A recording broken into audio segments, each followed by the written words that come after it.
ang mga boxing news dito kay Jesse Bam Rodriguez, Naoya Inoue at sa mga abangan nating laban ngayong weekend. Dito lamang yan sa Pinoy Boxing News. Jesse Bam Rodriguez umakyat ng pound per pound list. Siya ngayon ay nasa ikapatong pwesto.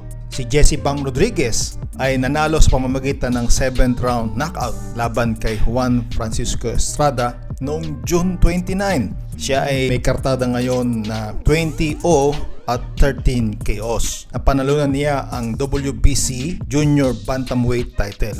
Ang laban niya kay Juan Francisco Estrada na future Hall of Famer ay nagpapatunay daw na si Jesse Bam Rodriguez ay isa sa mga top 5 na boksingero sa buong mundo. Inihahalin tulad ngayon si Jesse Bam Rodriguez sa mga katulad ni Terence Crawford, Alexander Usyk, Canelo Alvarez at Naoya Inoue. Sumasang-ayon din ang boxing analyst expert na si Timothy Bradley sa sinasabing kasanayan at kagalingan ni Jesse Bam Rodriguez. Ayon sa kanya ay walang kaduda-duda na si Jesse Bam Rodriguez ay isa sa mga top 5 na boksingero. Si Rodriguez ngayon ay umakyat ng 2 pwesto, siya ngayon ay nasa number 7 pound per pound list. Dumako naman tayo dito sa balita kay Naoya Inoue na kung saan didepensahan niya ang kanyang undisputed junior featherweight titles laban kay TJ Doheny sa September sa Tokyo, Japan. Yan ay ayon sa mga source ng ESPN. Si Inoue na number 3 pound per pound na boksingero ng ESPN ay gagawa ng pangalawang pagdepensa ng kanyang mga titulo WBA, WBO, IBF at WBC sa 122 pounds. Yan po ay mapapanood sa ESPN sa Amerika sa umaga.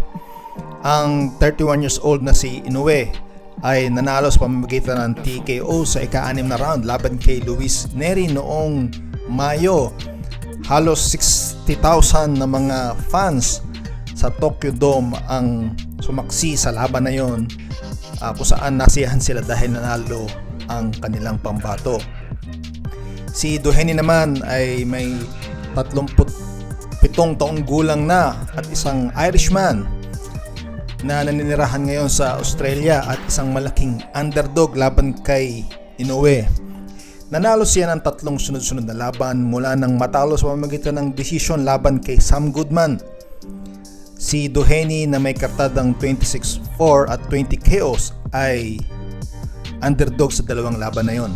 Si Doheny ay dating bantamweight title holder at ang 2 panalo niya sa kanyang titulo laban sa mga Japanese na boxers, isang upset decision laban kay Ryosuke Iwasa noong August 2018 at isang matagumpay na defense laban kay Ryohei Takahashi. Nabitawan ni Doheny ang kanyang mga titulo sa isang unification bout laban kay Daniel Roman noong April 2019. Natalo rin siya kay Michael Conlan noong August 2021. Si Inoue naman ay magkakaroon din dapat ng mandatory na mga depensa laban kay Sam Goodman at magkakaroon din siya dapat ng pagdepensa dito kay Murodjon Akhmadaliev.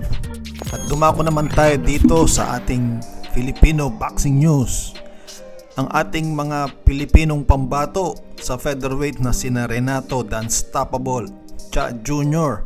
at Alfred the Destroyer Diano ay nananatiling confident at nasa magandang mga mood sa kanilang mga gagawing laban itong Sabado, July 13 sa FCC Boxing Gym sa Pattaya Beach, Kingdom of Thailand.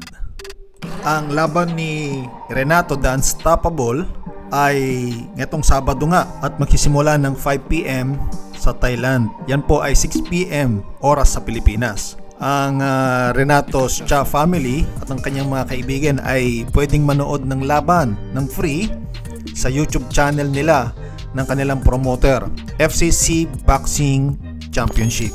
God bless sa'yo, kabayan.